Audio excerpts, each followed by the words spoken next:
Assalamualaikum warahmatullahi wabarakatuh. Saya Farihatul Mubarakah NIM 230631996 dari kelas Tadris IPA C akan menjelaskan materi mengenai sejarah ilmu genetika dan perkembangannya pada abad ini serta perbedaan pada hukum Mendel 1 dan hukum Mendel 2. Apa sih pengertian dari genetika? Genetika itu merupakan cabang ilmu dari biologi yang mencoba menjelaskan persamaan dan perbedaan sifat yang diturunkan pada makhluk hidup. Selain itu, genetika juga mencoba menjawab pertanyaan yang berhubungan dengan apa yang diturunkan dan diwariskan dari induk kepada turunannya. Bagaimana mekanisme materi genetika itu diturunkan dan bagaimana peran materi genetika tersebut. Ilmu genetika mengalami perkembangan dari tahun 1866 hingga saat ini.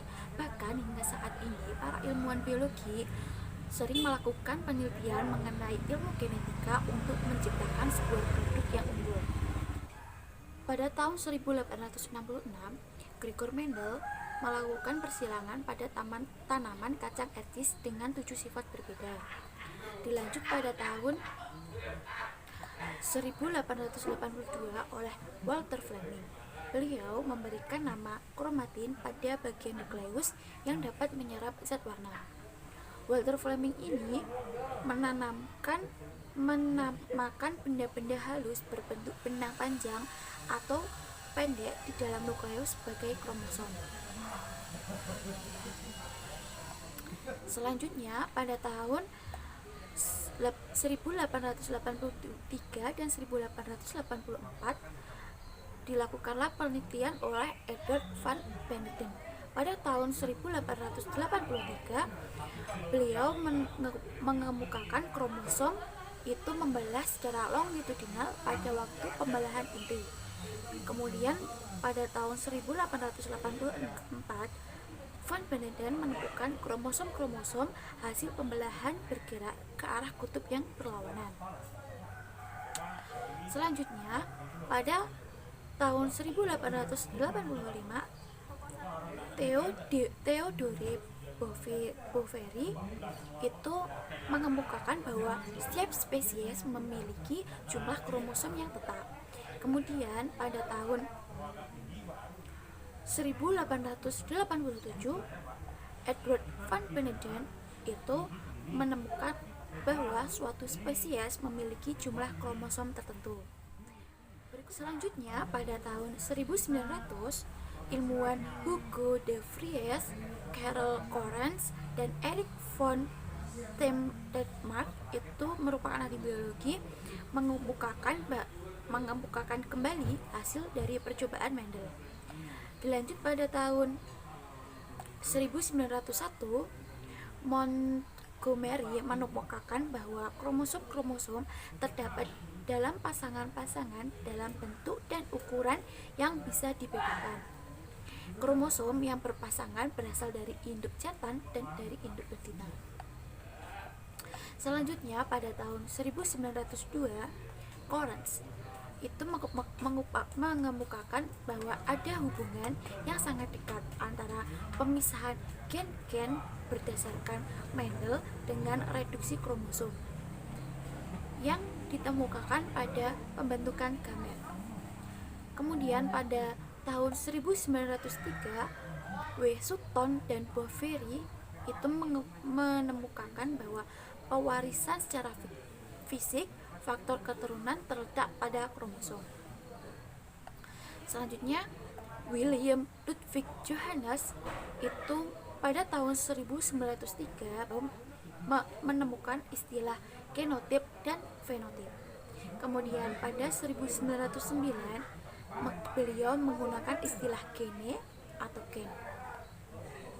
Setelah itu, pada tahun 1905 William Bateson mengemukakan istilah genetik yang berasal dari bahasa Yunani geno atau give birth, yang menjelaskan mengenai studi pewarisan dan variasi. Setelah itu, William Bateson dan Reginald Punnett Genet menemukan bahwa pada tahun 1906 menemukan prinsip dari sebuah pautan atau genetic linkage. Selanjutnya, Thomas Hunt Morgan. Beliau pada tahun 1910 menemukan bahwa gen-gen yang terdapat pada kromosom yang sama dapat terpisah. Setelah itu, pada tahun 1953, James Watson dan Francis Crick itu menemukan struktur DNA yang berupa double helix. Beliau merupakan orang yang pertama kali mengemukakan satu mekanisme pewarisan sifat menurun melalui eksperimen di bidang genetika. Beliau melakukan percobaan penyilangan dengan tanaman kapri atau Pisum sativum yang membuktikan bahwa pemindahan sifat melainkan merupakan pola yang dapat diperkirakan. Mendel inilah yang kemudian dijadikan dasar untuk memperoleh sifat-sifat yang diinginkan dengan melakukan hibridasi. Berdasarkan jasanya dalam melakukan studi genetika dengan melakukan persilangan pada kacang polong, Mendel mendapatkan julukan sebagai bapak genetika. Meskipun dalam perkembangannya, genetika tidak hanya membahas tentang faktor-faktor keturunan saja. Hukum Mendel 1 menyatakan bahwa pewarisan sifat dari kedua gen induk yang berupa pasangan alel yang akan mengalami pemisahan. Pemisahan tersebut akan diterima oleh setiap gamet dengan jumlah satu gen induk yang diterimanya. Hukum Mendel 1 dapat disebut dengan hukum segregasi bebas, yang menyatakan pewarisan sifat induk pada pembentukan gamet keturunan akan melalui pembelahan gen induk, yakni terjadi pada persilangan monohibrid. Persilangan monohibrid ini merupakan persilangan antar dua individu dengan spesies yang sama, tetapi memiliki satu sifat. Monohibrid menghasilkan keturunan atau F1 yang Hukum Mendel 2. Bunyi dari hukum Mendel 2 atau asortasi bebas yaitu bila dua individu mempunyai dua pasang atau lebih sifat, maka diturunkannya sepasang sifat secara bebas, tidak bergantung pada pasangan sifat yang lain. Hukum ini berlaku untuk persilangan dengan dua sifat beda atau dihibrid atau lebih berupa uji silang dua sifat.